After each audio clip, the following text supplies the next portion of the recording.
Hola, muy buenas tardes. Bienvenidos a la consulta de psicoanálisis de Virginia Valdominos. En Alcalá de Henares, en Madrid, en Camarma de Esteruelas, atendemos presencialmente y también atendemos online si usted se encuentra fuera de Madrid o fuera de España. Hoy les quiero hablar de las resistencias al psicoanálisis, de las resistencias a los cambios personales. ¿Por qué nos cuesta tanto cambiar? ¿Por qué nos cuesta tanto transformarnos? ¿Por qué no queremos hablar del cambio y la transformación cuando nos sucede algo en nuestra vida cotidiana, en nuestro día a día, que requiere para que se transforme ese algo, para que pueda ser otra cosa de una transformación o de un cambio personal?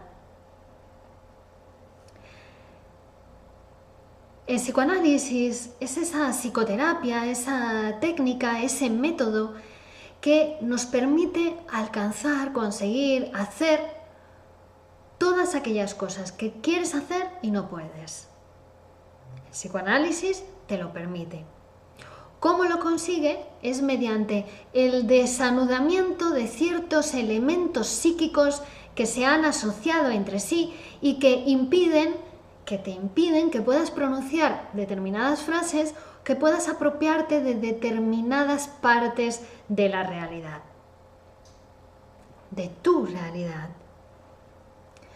Entonces, cuando un paciente comienza su psicoanálisis, lo primero que le invitamos es a asociar libremente, es decir, a expresar en voz alta todos aquellos ideas que vayan atravesando su pensamiento, todo lo que pase por su pensamiento durante la sesión, ¿vale? Primero, ¿para qué? Para que se establezca la relación transferencial con el psicoanalista, que es parte de la técnica del psicoanálisis, y después para llegar a producir o poder llegar a producir una interpretación a partir del material latente que va proporcionando el paciente en esta asociación libre. La interpretación va a permitir siempre continuar su psicoanálisis, continuar hablando, continuar asociando libremente, que es el único objetivo que tiene el psicoanálisis y para lo que no hace falta estar enfermo.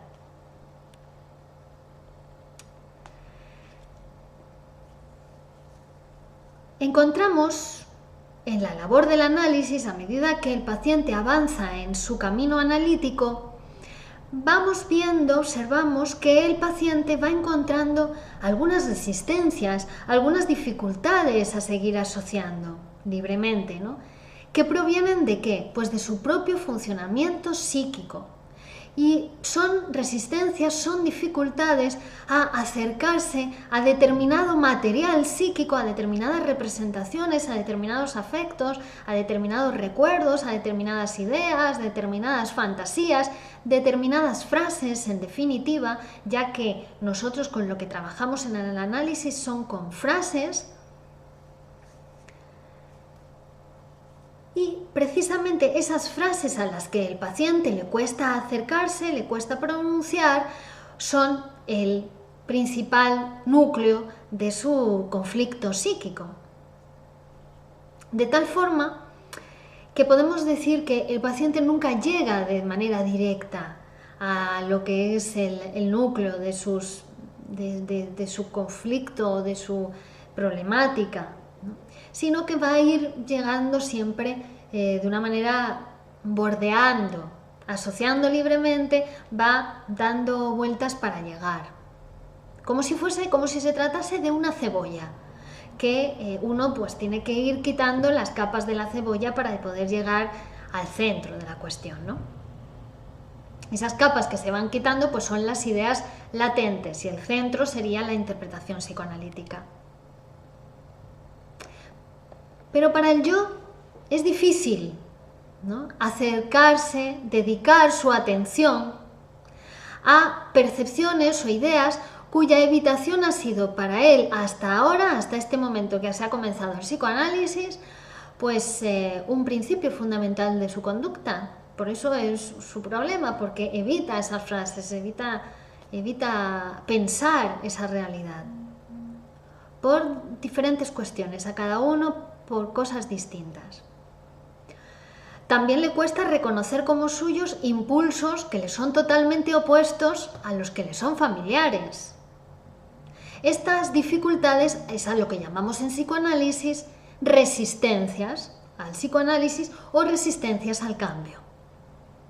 Recordemos que el psicoanálisis trabaja con material psíquico en un plano psíquico, produciendo transformaciones psíquicas en la realidad psíquica del paciente. Después el paciente ya va a actuar en su realidad real, pero al psicoanálisis su campo de acción, el campo en el que trabaja, es la realidad psíquica del paciente. Estas resistencias o dificultades que vamos a encontrar en el análisis son 5 y pertenecen a las diferentes instancias psíquicas del aparato, que, como ya veremos en más detalle en otro vídeo, son el yo, el ello y el superyo. El ello, que es el caldero de las pulsiones, es donde habita esa energía que nos mueve, que nos moviliza, que es el motor de lo psíquico, pero que es energía libre, que no está ligada a palabras.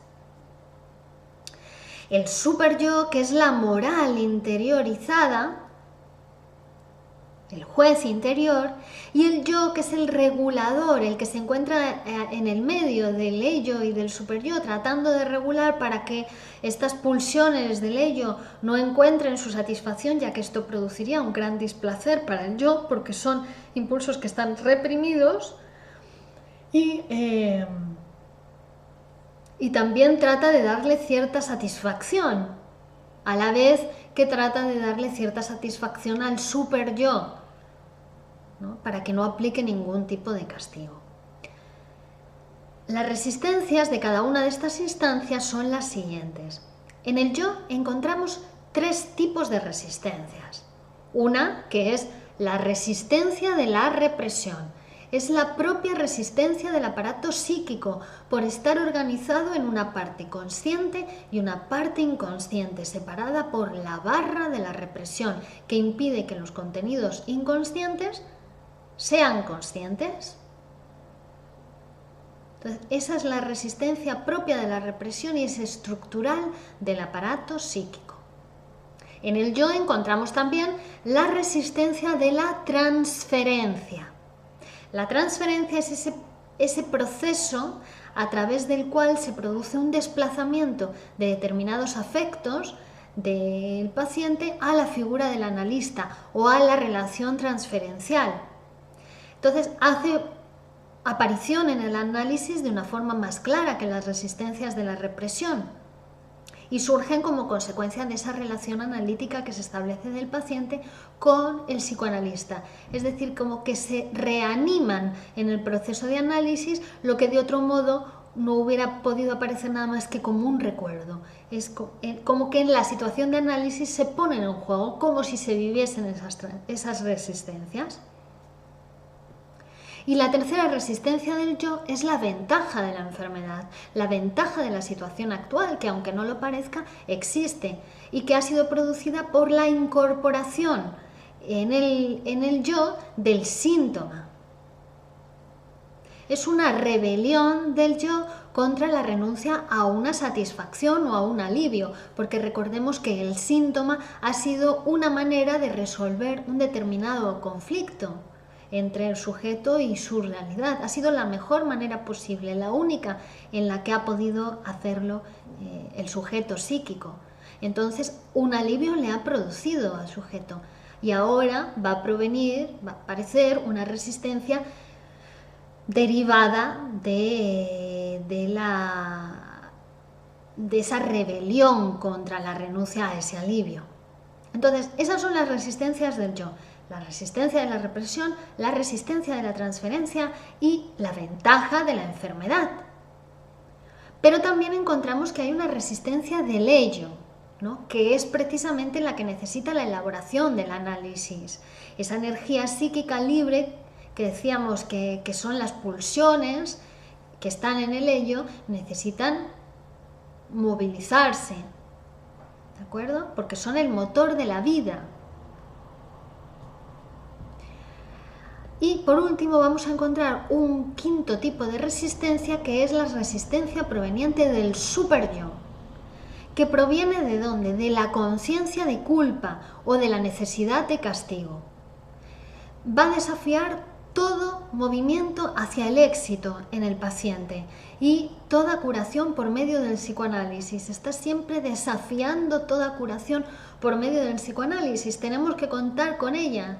No hay que hacer nada, hay que contar con ella, saber que se pone en juego en la situación analítica, si es necesario interpretarla y si no, dejar que acontezca. ¿De acuerdo? Pero el analista o usted como paciente debe saber que todo este tipo de resistencias van a aparecer en el psicoanálisis y que son resistencias al propio cambio personal producido por el propio suceder psíquico. Porque el aparato psíquico es un aparato complejo donde confluyen y se articulan de diferentes fuerzas psíquicas que son las que dan lugar, como se articulen de una manera u otra, dan lugar a la salud, a la enfermedad, al síntoma, a poder hacer lo que uno quiere y de otra manera no podía.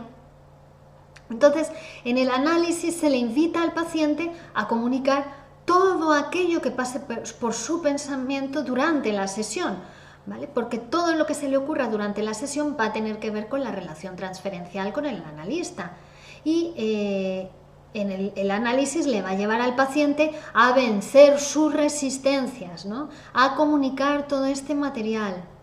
Y de esa manera le enseñamos a dominar, le enseñamos a su yo a dominar sus intentos de fuga y a soportar esa aproximación a las ramificaciones de lo reprimido, ¿no?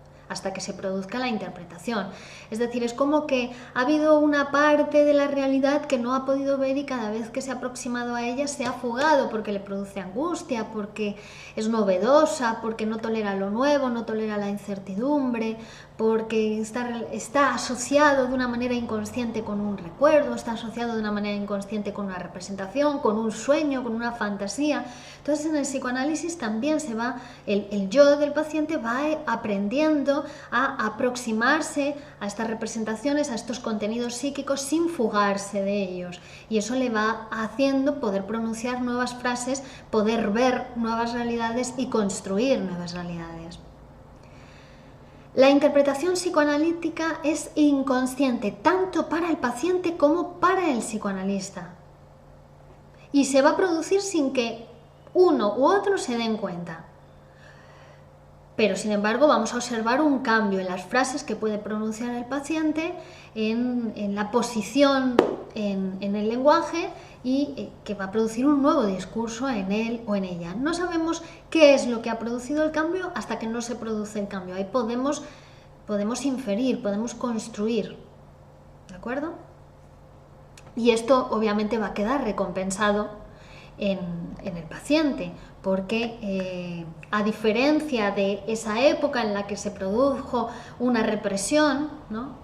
En este momento ya no es necesaria la represión. El paciente ya cuenta con las herramientas y con la fortaleza suficiente para poder afrontar, para poder hablar sobre esos contenidos, para poder pronunciar determinadas frases que antes eran imposibles, para poder construir y transformar su realidad de una manera que antes era imposible y ahora le parece un juego infantil. Muchísimas gracias. Espero que esta conversación les haya resultado de interés y utilidad. Continuamos la próxima.